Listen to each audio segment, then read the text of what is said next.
সোমবার অন্যান্য ক্রীড়াবিদদের পাশাপাশি জাতীয় ফুটবল দলের খেলোয়াড়দেরও ক্রীড়া কার্ড প্রদান করা হয়েছে, কিন্তু সেই অনুষ্ঠানে উপস্থিত ছিলেন না অধিনায়ক জামাল ভূঁইয়া। তবে জামালের ইচ্ছা অনুসারে মঙ্গলবার সকালে তার হাতে কার্ড তুলে দেন যুব ও ক্রীড়া প্রতিমন্ত্রী আমিনুল হক।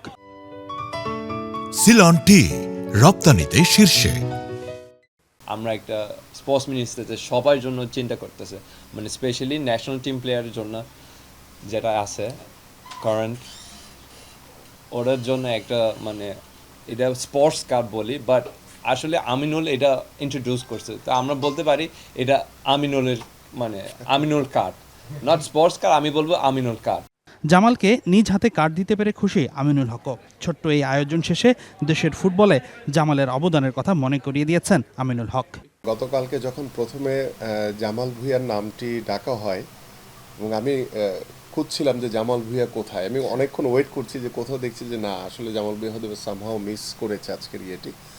সো ওই মিসিং একটি ভাব কিন্তু আসলে ছিল আমার কাছে। পৃথিবীর বিভিন্ন প্রান্ত থেকে যারা বাংলাদেশি বংশোদ্ভূত রয়েছে তারা কিন্তু এখন আগ্রহ প্রকাশ করছে। সো আমার মনে হয় যে এটার জন্য আমি ডেফিনেটলি জামাল ভূঁইয়াকে আমি ধন্যবাদ দিতে চাই।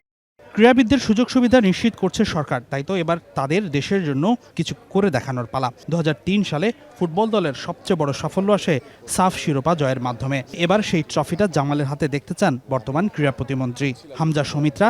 লম্বা সময়ের শিরোপা করা কাটাবেন প্রত্যাশা তার।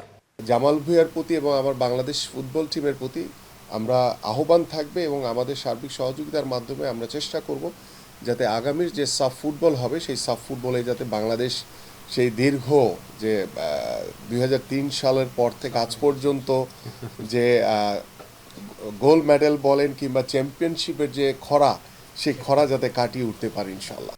এদিকে জাতীয় ফুটবল দলের হেড কোচ নিয়োগ প্রক্রিয়া চলছে, যেখানে বেশ হাই প্রোফাইল কোচদের সিভি পড়েছে খবর ফুটবল পাড়ায়। কিন্তু প্রশ্ন হচ্ছে, সেরা কোচ নিয়োগের খরচ যোগান দিতে পারবে কি বাফুফে? ক্রীড়া প্রতিমন্ত্রী বলছে ফেডারেশনকে সাহায্য করতে প্রস্তুত স্পন্সররা, তাই তো দেশের জন্য সম্ভাব্য সেরা কোচ নেয়ার কথা বলছেন তিনি।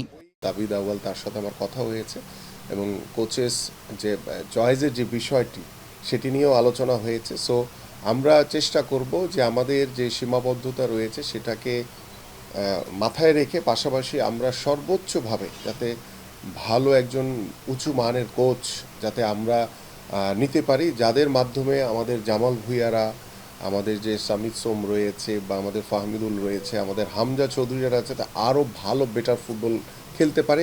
ধন্যবাদ। হাসিনুর রহমান, যমুনা স্পোর্টস, ঢাকা।